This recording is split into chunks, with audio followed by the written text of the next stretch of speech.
Grim Reaper, a diabolically dark figure, has captured the imagination of many people around the world. Was he the answer that the man found to his questions about death and dying? This entity features in folklore and movies. The scythe he wields symbolizes the weapon of the harvester or keeper of souls. The Grim Reaper escorts souls of the deceased to the unknown territory of life after death.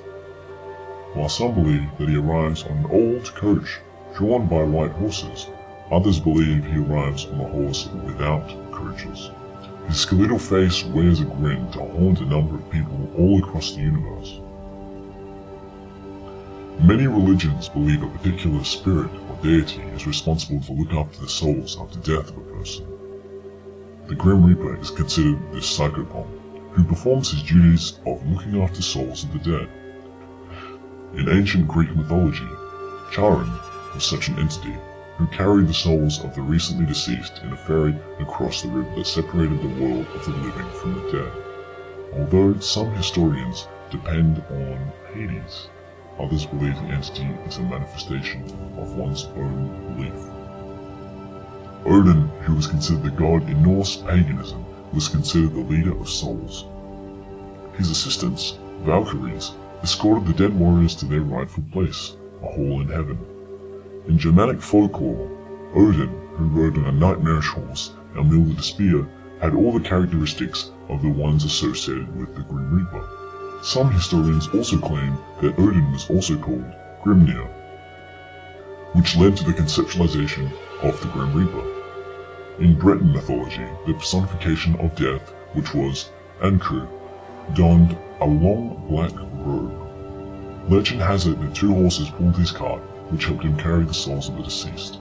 Although some believe that the popular entity is derived from the legend of Anku, others claim it isn't true.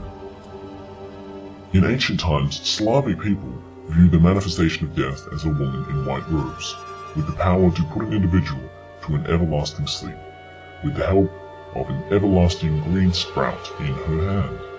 Later, in the Middle Ages, the theory of death as an entity was portrayed as a walking skeleton. Baltic ethnic groups in ancient times considered death to be in the form of an ugly old, wrinkled woman with a poisonous tongue and a long noose. Later on, these theories were dismissed, and a skeletal figure became a manifestation of death. Hindu mythology describes the Lord of Death as Yamraj, a figure that rides a black buffalo and carries the soul of the dead person to Yamlok, his abode. Although there are different accounts of the manifestation of death, the Grim Reaper has become a conceptual personification of death the world over. The presence of this nightmarish entity has captured the imaginations of storytellers, writers, and artists. Well, the life after death is well beyond the realm of the physical world, and no one has ventured back to tell us whether there is such an entity or not. Still, the concept of the Grim Reaper is a chilling reminder and teaches us that the death can be just around the corner, crouching in wait for us.